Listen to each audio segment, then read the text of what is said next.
Et en toile de fond de ce sommet, l'accroissement de la tension entre les grandes puissances dans le Pacifique. Les membres du forum doivent-ils s'unir?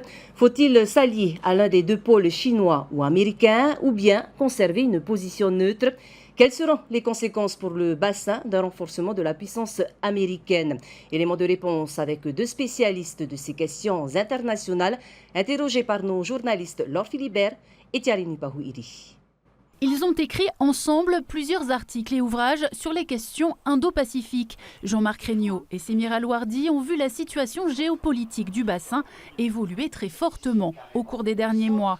Pour l'historien, ce sommet à Washington montre que nous ne sommes plus à l'écart des conflits qui agitent les grandes puissances. Jean-Marie Djibaou disait l'indépendance, c'est la possibilité de choisir ses interdépendances.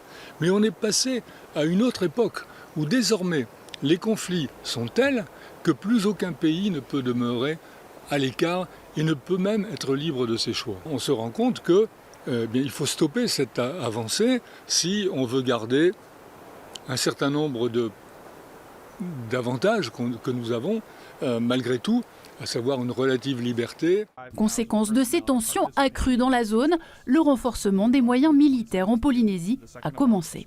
Alors, en fait, le fait de renforcer le côté militaire de l'Indo-Pacifique ici en Océanie et surtout sur les territoires français, c'est une logique qui répond justement à cette militarisation, on peut le dire, les spécialistes de la Chine l'ont montré, de la Chine. La Chine dispose aujourd'hui d'une marine extrêmement performante et c'est pour cela que les États d'Indo-Pacifique doivent eux aussi démontrer qu'ils possèdent une force assez importante sur le terrain. Après Édouard Fritsch et les membres du Forum du Pacifique, c'est Emmanuel Macron qui rencontrera Joe Biden à Washington début décembre. Au menu des discussions, cette question indo-pacifique. Emmanuel Macron va le 1er décembre sur une visite d'État, grande visite d'État. Il est évident que l'Indo-Pacifique sera au cœur des discussions. Il y a deux visions de l'Indo-Pacifique. Les États-Unis, dans une logique de surpuissance, considèrent que ça ne peut se passer que dans une logique de bloc, alors que la France préfère une troisième voie. Mais les États-Unis ne l'entendent pas ainsi. C'est pour ça qu'ils ont créé l'AUKUS, qui est beaucoup plus une entente militaire.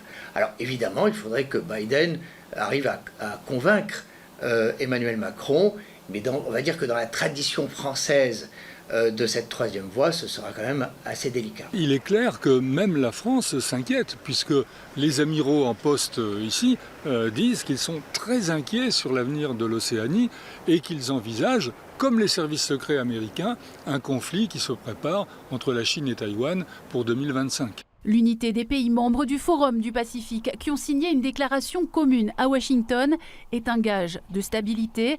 Difficile de savoir si cet engagement pourra se maintenir durablement.